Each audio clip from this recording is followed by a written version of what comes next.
Sekarang harapan saya sebenarnya 1 atau 2 tahun, 3 tahun, 5 tahun ke depan, ketika orang berbicara BUM Desa, maka seolah-olah hampir menyerupai bank. Apa-apa mudah secara ekonomi, oh enak kita punya BUMDes, kita tinggal ambil di sana, beli di sana, atau pinjam di sana, atau kita pakai sana. Harapan saya seperti itu, sehingga memang ukuran desa mandiri dari sisi ekonomi itu diukurnya dari lembaga BUM Desa itu sendiri. Itu harapan saya. Oke.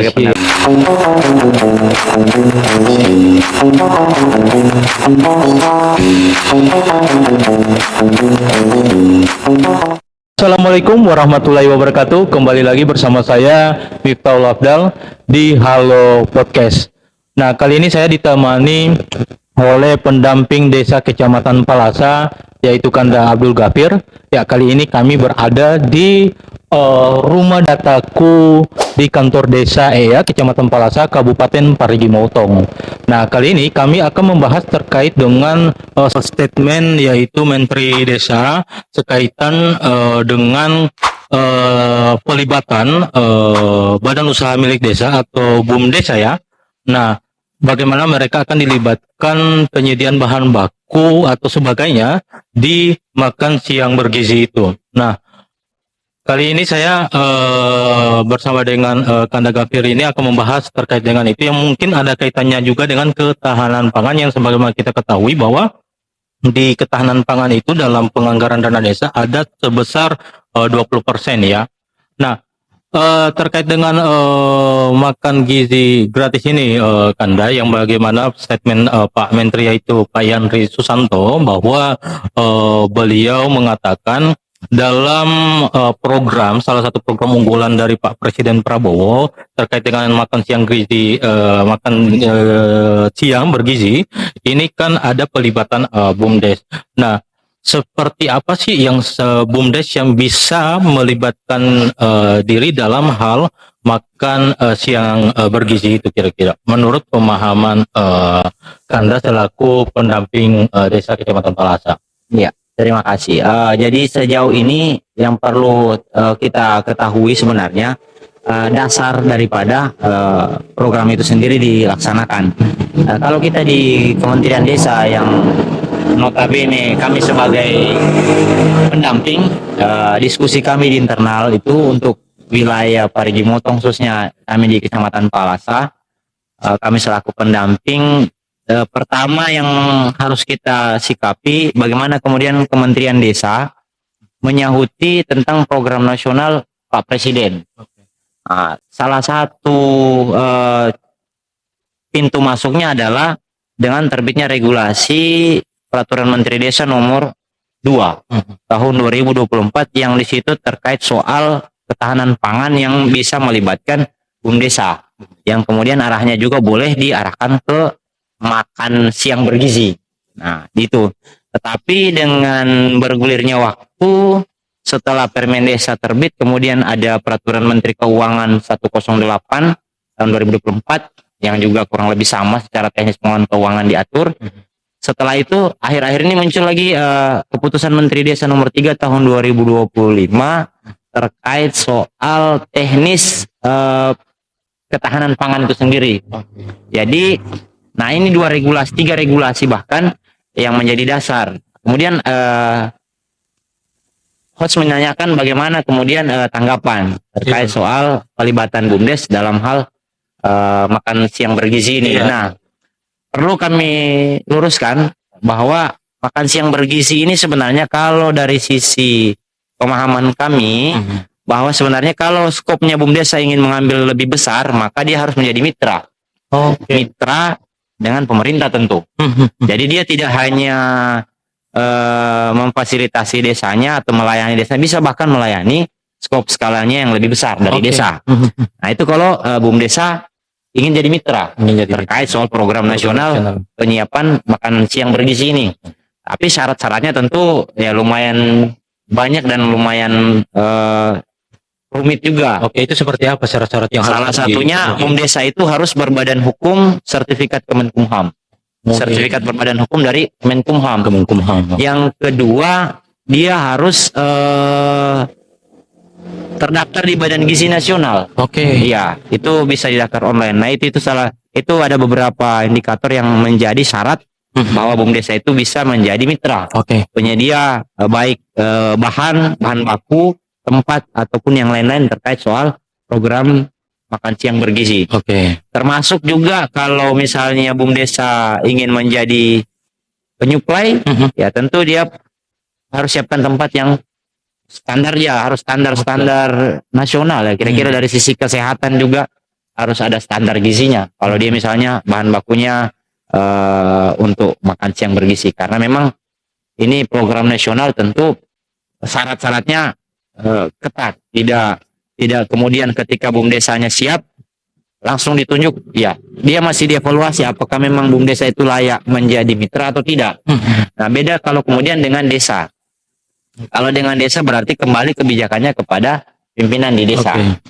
Nah, berarti kalau desa skopnya hanya di desa saja. Cuma memang kalau hitung-hitungannya untuk makan siang bergizi kemudian dilimpahkan ke BUMDesa dengan postur APB desa yang notabene lebih besar anggarannya ke dana desa, kayaknya desa kan keteteran. Oke. Karena kalau desa yang mungkin sekolahnya, jumlah sekolahnya minim, ya mungkin bisa. Iya. Tapi kalau ada desa misalnya yang sekolahnya misal hampir mendekati angka 10 sekolah dengan jumlah siswa yang sekian, dihitung berdasarkan per hari secara teknis sampai hari sekolah misal hari Jumat 5 hari, kayaknya anggarannya agak susah. Kalau kita mungkin pakai dana desa murni untuk 2025, kecuali memang lembaga BUMDesa itu sudah punya modal awal yang memang sudah bergulir selama ini, yang mungkin bisa menutupi itu. Tapi kalau hanya fokusnya ke dana desa 2025, kayaknya berat, karena masih ada program-program prioritas lain yang desa juga harus penuhi, termasuk kayak macam BLT, penanggulangan kemiskinan ekstrim itu kan, lain-lain, termasuk digitalisasi desa. Saya pikir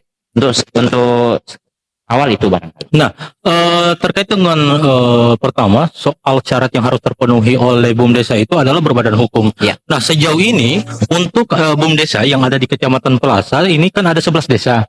Nah, apakah ada salah satu dari BUMDesa di Kecamatan Pelasa ini sudah berbadan hukum atau memang belum ada sama sekali? Oke, untuk saat ini 11 desa di Kecamatan Pelasa yang BUMDesanya hampir semua ada. Itu hampir rata-rata sudah punya sertifikat nama dari Kemendesa, tetapi belum berbadan hukum. Oke. Ada beberapa desa yang kami coba usahakan untuk proses berbadan hukumnya, cuma memang ada sedikit kendala pada persoalan NPWP, itu NPWP BUMDesa harus ada, kemudian NPWP pengurus, Oke. kemudian BUMDesa juga harus punya program kerja, kemudian anggaran dasar, anggaran rumah tangga terbaru, sesuai dengan Permen Desa dan PP dan Permen Desa terkait soal BUMDes, itu harus update. Jadi memang kemarin kami coba cek ke desa-desa yang ada di wilayah Kecamatan Pelasa, memang ada sekitar 1 atau 2 desa yang bisa kita usulkan untuk berbadan hukum, dan sekarang masih dalam proses. Ya. Untuk di Kecamatan Pelasa sendiri ya. Nah, kemudian terkait dengan ketahanan pangan ini kan kita ketahui sebelumnya memang 20% kan untuk di dalam penganggaran dana desa. Nah, kemudian baru-baru ini bahwa Menteri mengeluarkan statement bahwa terkait dengan anggaran 20% ini kan bisa atau akan dialokasikan ke BUMDesa sendiri. Nah, secara teknis seperti apa sih yang penjelasan terkait dengan statement dari Pak Menteri Desa itu terkait dengan bagaimana anggaran 20% itu dialokasikan ke BUMDesa? Apakah kan selama ini itu kan desa rata-rata mengusulkan terkait ketahanan pangan kan menyesuaikan dengan permintaan dari masyarakat di masing-masing dusun. Nah, ketika dana desa khusus untuk ketahanan pangan 20% itu dialokasikan ke BUMDesa, nah, seperti apa pemerintah desa itu mensiasati apabila ada masyarakat di dusun meminta terkait dengan bantuan ketahanan pangan itu? Bisa dijelaskan terkait dengan itu? Iya. Soal alokasi minimal 20% terkait soal ketahanan pangan yang ada di desa. Yang pertama, secara teknis regulasinya sudah ada. Hanya memang penjelasan terkait soal desa-desa yang telah menetapkan rincian kegiatannya sebelum regulasi ini ada, itu yang mungkin sedikit menjadi tantangan di desa. Utamanya tantangan buat pemerintah desa itu sendiri. Ya memang kalau di kami menyarankan kepada teman-teman pemerintah desa dalam hal pengalokasian ketahanan pangan yang minimal 20%, karena ini regulasinya kan pusat, kan? Biar bagaimanapun kita yang berada di bawah harus mengikuti perintah. Itu yang harus kita garis bawahi. Cuman kita juga tidak bisa kemudian secara teknis menafsirkan atau penafsiran kita sendiri-sendiri. Karena juga selain regulasi pusat, tentu kita menunggu regulasi yang dikeluarkan oleh daerah.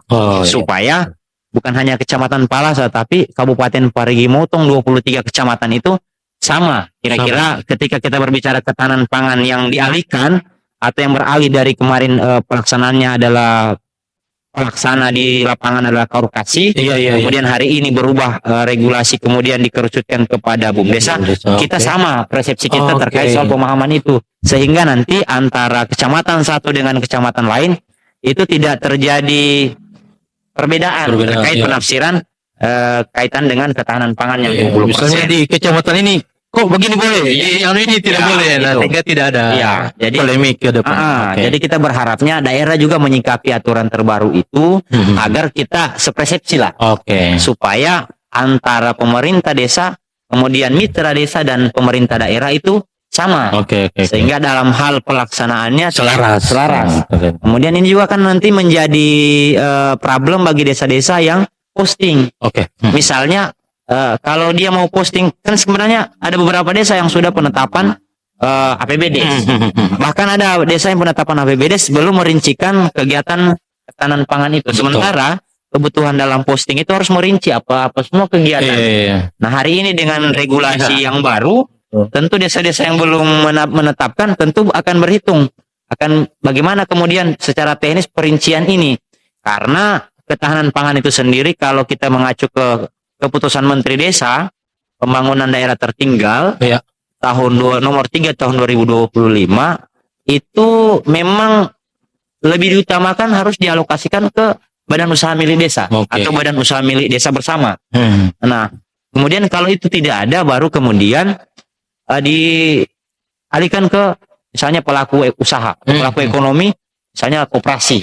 Kalau itu pun tidak ada, baru kemudian desa membentuk TPK khusus ketahanan pangan. Kemudian memusyawarahkan terkait kegiatan-kegiatan apa saja yang menyangkut ketahanan pangan itu sendiri. Tadi Anda sebutkan bahwa yang menjadi tantangan desa itu adalah ketika desa yang sudah melakukan penetapan APBD. Nah, kemudian bagaimana solusi atau desa bisa melakukan perubahan terkait dengan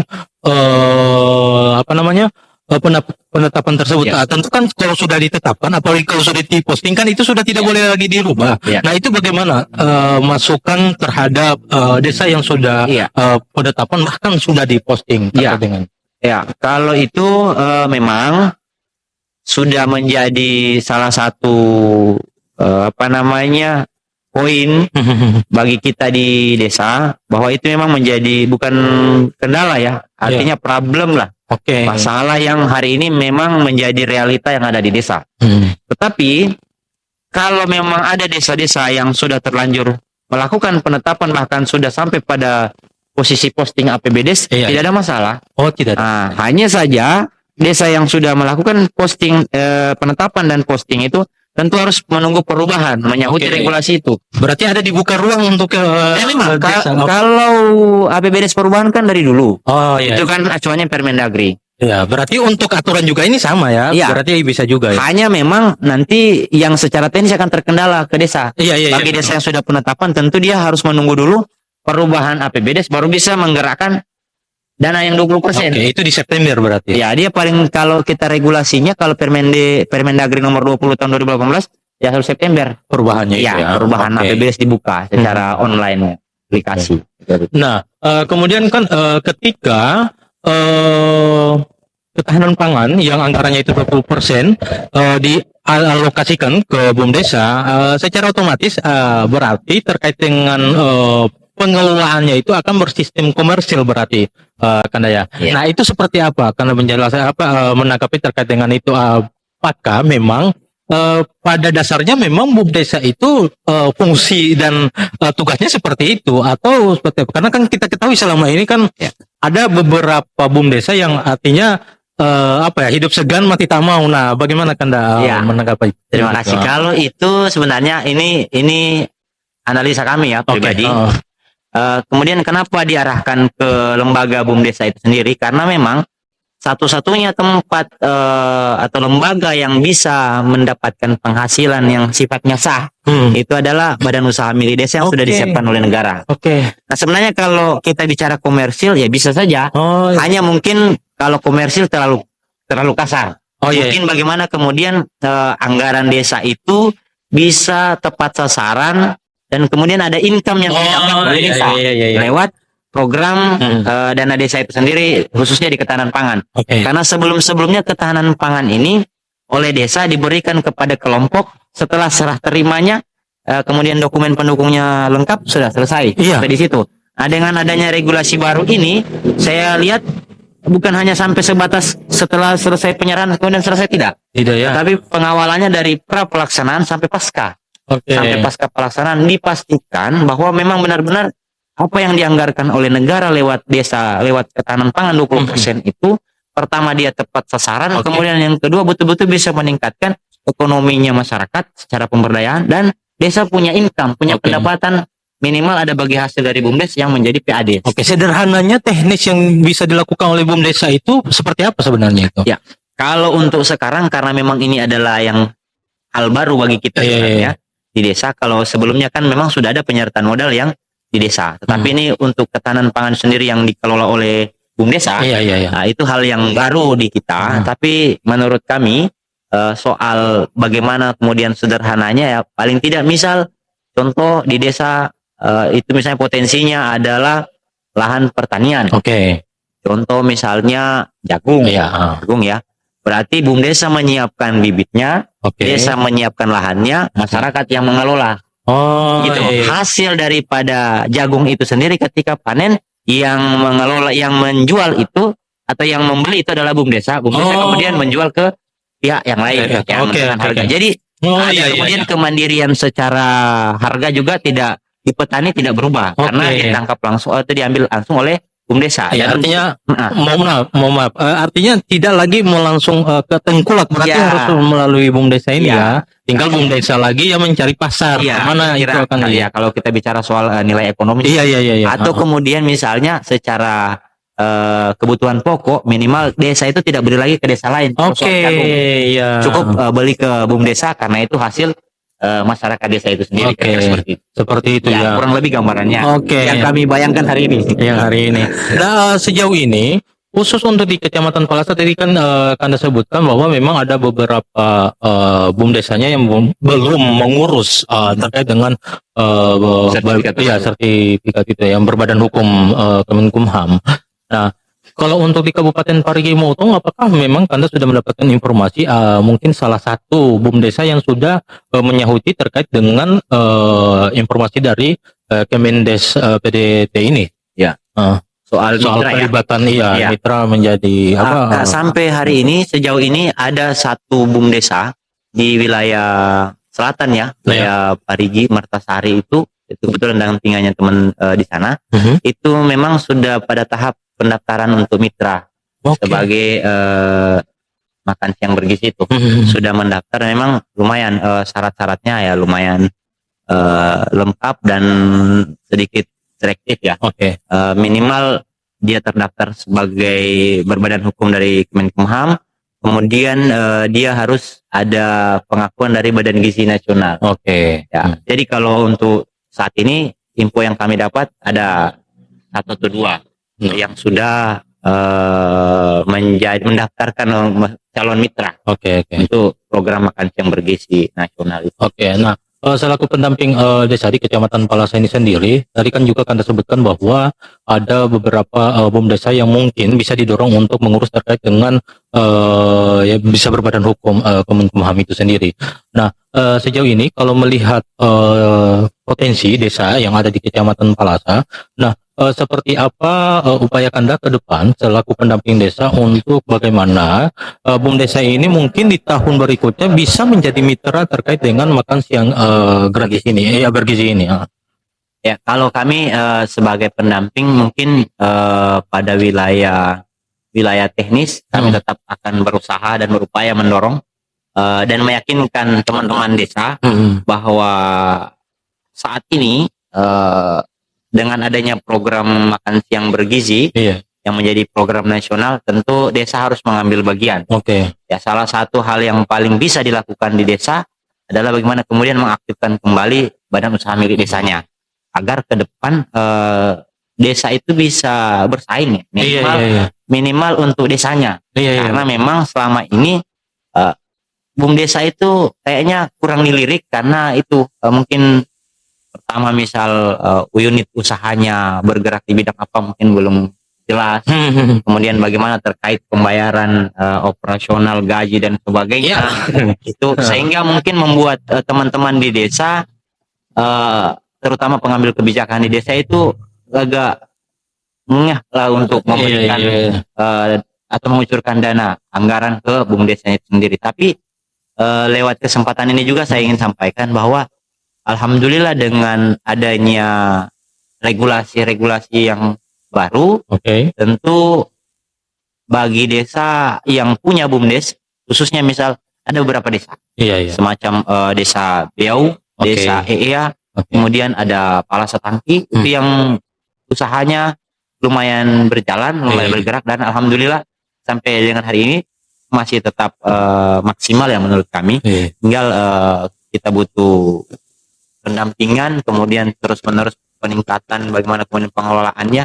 Mudah-mudahan kami juga sebagai pendamping berusaha dan berupaya untuk bagaimana kemudian desa-desa di Kecamatan Palasa minimal sudah berbadan hukum.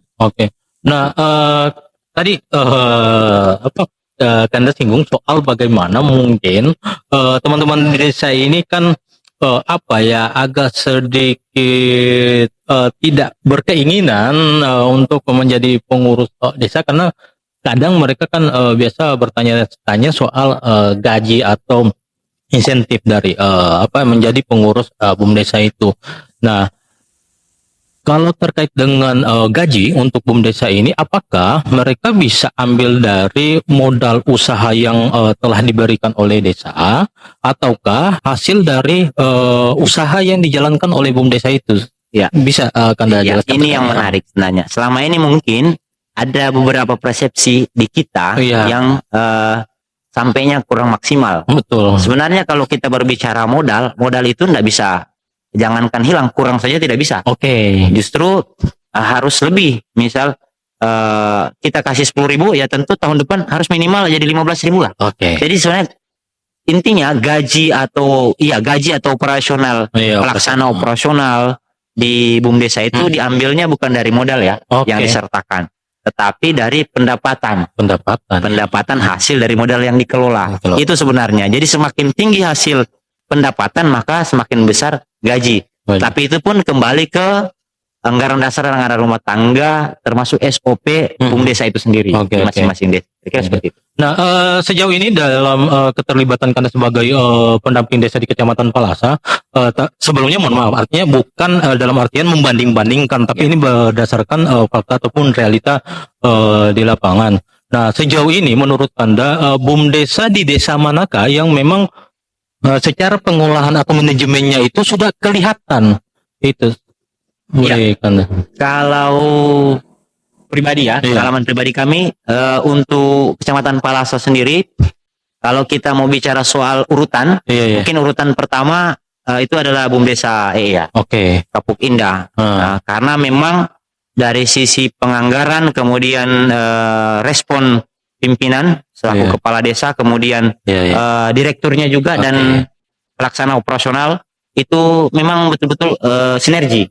Itu yang pertama. Yang kedua, mereka memang berpikir bagaimana kemudian lembaga BUM desa itu bisa menjadi penopang dalam sisi ekonomi lokal desa. Paling tidak ya bisa menjadi mitra bagi masyarakat juga nanti ke depan terkait soal ekonomi. Kemudian yang kedua, yang selama kami tugas di sini kurang lebih 2 tahun, Iya. itu adalah BUM Desa Mandiri BAU. BAU. Iya, itu bergeraknya di bidang kios, Iya. kios desa, kios BUM desa itu jual bahan pokok, misal beras, minyak, kemudian ya LPG. Oke, kalau BUM Desa Kapuk Indah tadi apa saja? Kalau Kapuk Indah itu yang pertama tentu nomor 1 ya menurut kami unit usahanya ada depot air air minum. ya. Ya, kemudian kios tani, Oke. kemudian LPG, Oke. gas LPG, kemudian ada yang tambahan-tambahan lagi semacam es batu. Oh, Ya, jadi BUM Desa bergerak juga di situ menyiapkan es batu untuk nelayan dan untuk Iya. masyarakat di sekitar. iya. Nah, urutan ketiga di BUM Itu Desa. ya, kalau yang sampai dengan hari ini yang aktif ya, Iya. yang cukup aktif menurut kami yang sudah punya pendapatan yang kemudian dimasukkan ke desa itu pasar tangki. Oke. Nah, itu juga unit usahanya yang paling menonjol adalah depot air minum, Depot air minum. isi ulang.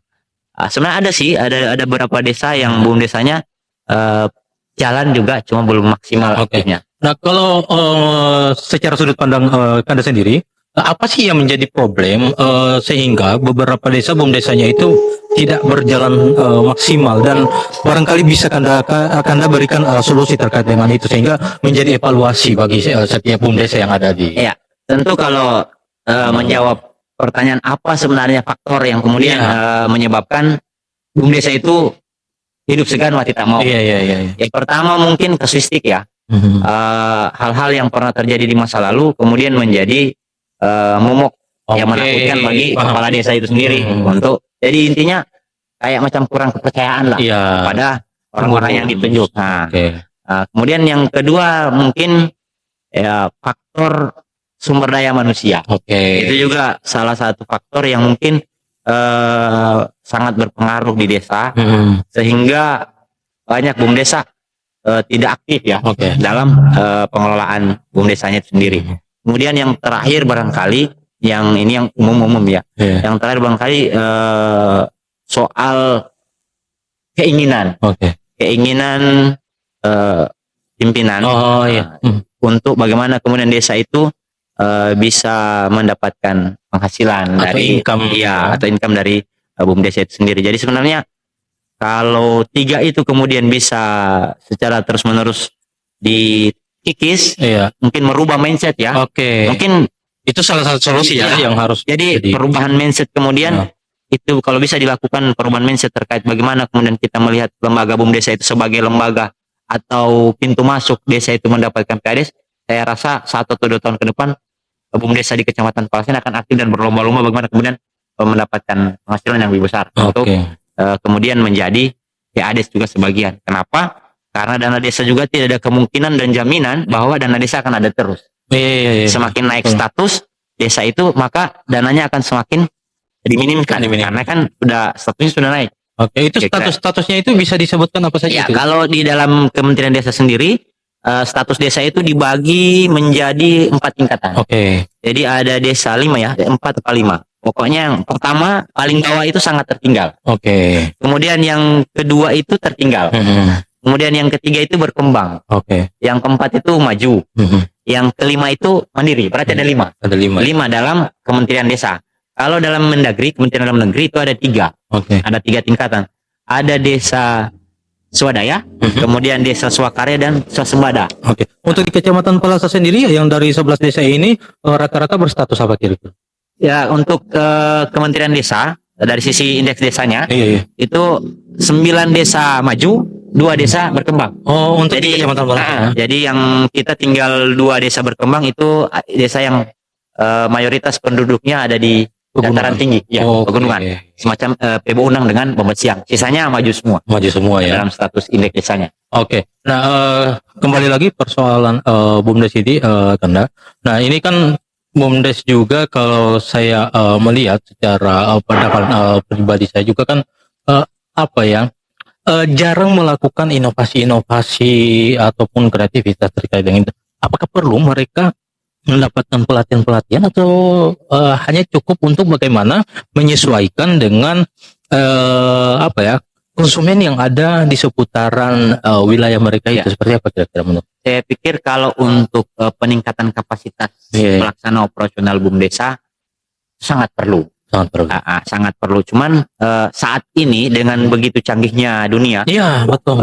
dengan Banyak begitu- tutorial. Iya. Sebenarnya tidak, memang faktor keinginan itu menurut saya. Iya. Jadi lebih pada cenderung pada mindset sebenarnya. Iya. Kalau memang kita hari ini mau kemudian berpikiran bagaimana kemudian kita berkembang lewat kemandirian ekonomi lewat BUMDesanya, saya pikir pelaksana operasional yang sudah ditunjuk dan di SK-kan dan dipilih oleh musyawarah itu tinggal ya mensiasati lah. Iya. Kalau kita mau bicara soal teori, saya pikir kita tinggal beli pulsa data, kemudian buka HP, Iya. kemudian kita browsing.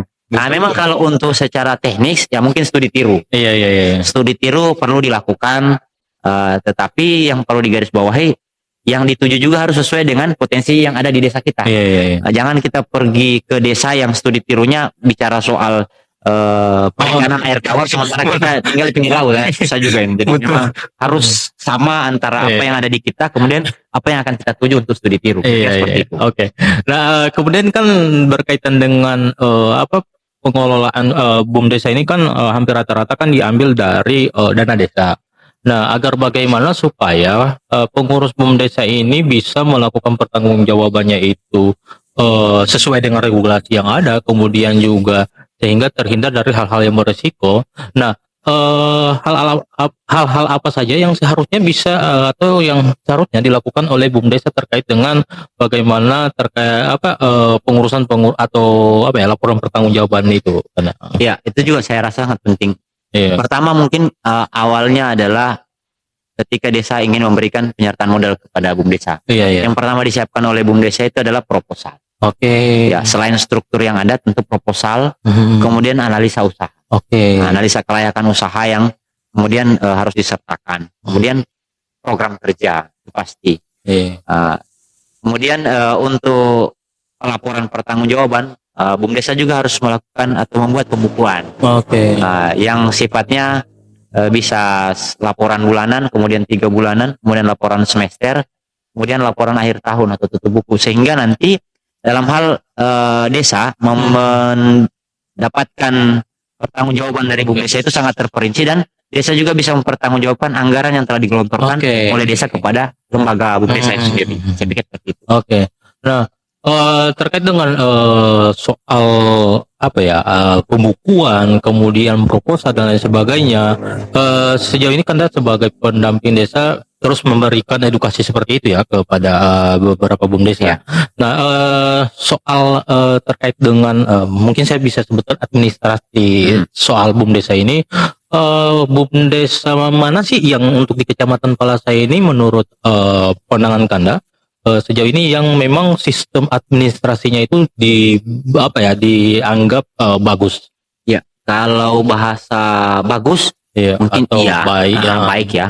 Tapi memang rata-rata untuk sekarang di Kecamatan Palasa BUMDesanya masih pembukuan secara manual. Oh iya. Jadi memang masih manual karena ada beberapa poin dalam pembukuan itu yang memang sifatnya dia dipandu oleh sistem. Oke. Ya, termasuk pelaporan keuangan itu kalau kita mau bicara soal pelaporan BUMDes itu diatur dalam Permen Desa. Jadi kemudian link dia di sistem. Iya. Jadi sekarang yang kami lakukan sebagai pendamping, bagaimana kemudian lembaga BUMDesa itu bisa membuat pembukuan secara manual. Oke. Paling tidak uang keluar masuknya Iya. itu jelas. Jelas, ya. Sehingga nanti ketika dipindahkan ke sistem masuk pada persoalan neraca laba rugi dan sebagainya itu jelas. Iya. Nah, minimal uang keluar masuk yang ada itu secara manual tercatat. Ya, seingat saya kalau tidak salah pendamping desa Kecamatan Palasa pernah melakukan pelatihan ya Iya. seperti itu ya. Nah, ini sebagai upaya untuk BUMDesa bisa Iya. memahami terkait dengan pembukaan itu. Oke. Nah, terakhir dari saya, Kanda, apa yang menjadi harapan Kanda terhadap BUMDesa di Kecamatan Palasai? Mungkin kalau itu pertanyaannya saya jawab secara pribadi dan profesi. Oh, harapan kami sebagai pemberdaya, Iya. sebagai seorang pendamping yang notabene-nya adalah fokus kepada bagaimana kemudian bisa terberdayakan dan memberdayakan. Betul. Untuk BUMDesa sendiri, dari awal kami masuk di Kecamatan Palasa, harapan kami kemudian BUMDesa itu bisa mendapatkan penghasilan, Oke. bisa menciptakan lapangan pekerjaan. Mhm. Kemudian yang tidak kalah pentingnya, BUMDesa itu bisa dianggap ada di Oh, desa itu, di desa. sehingga nanti ketika masyarakat bercerita soal atau berbicara soal BUMDesa, maka BUMDesa itu ada. Oh, Dan oke. keberadaannya diakui. Iya, iya. Karena Eksistensinya itu ya. eksistensinya itu ada. Karena selama ini ketika kita bicara soal BUMDesa, masyarakat itu kayak kurang apa juga itu. Nah, sekarang harapan saya sebenarnya 1 atau 2 tahun, 3 tahun, 5 tahun ke depan, ketika orang berbicara BUMDesa, Iya, maka iya. seolah-olah hampir menyerupai bank. Iya, iya, Gitu. iya, iya. Apa-apa mudah secara ekonomi. Oh enak, kita punya BUMDes, kita Iya. tinggal ambil di sana, beli di sana, Betul, atau betul. pinjam di sana, atau kita pakai sana. Harapan saya seperti itu, Iya, sehingga iya. memang ukuran desa mandiri dari sisi ekonomi itu diukurnya dari lembaga BUMDesa itu sendiri. Itu harapan saya. Oh, oke, Sebagai siap, mantap sekali. Oke, ya itulah sedikit perbincangan atau diskusi kami terkait dengan BUMDesa. Ya, jangan lupa teman-teman, sebelum saya akhiri Halo Podcast ini, kami disponsori oleh Kopi Komdan. Nah, jadi kalau mau pesan kopi Komdan ini adalah kopi asli dari Toraja. Silakan nanti hubungi Pak Komdan Haspi kali ya, yang merupakan Babinsa di desa ya. Nanti nomornya silakan ketik ya. Nah, oke, terima kasih. Sekian dari saya. Assalamualaikum warahmatullahi wabarakatuh. Terima kasih.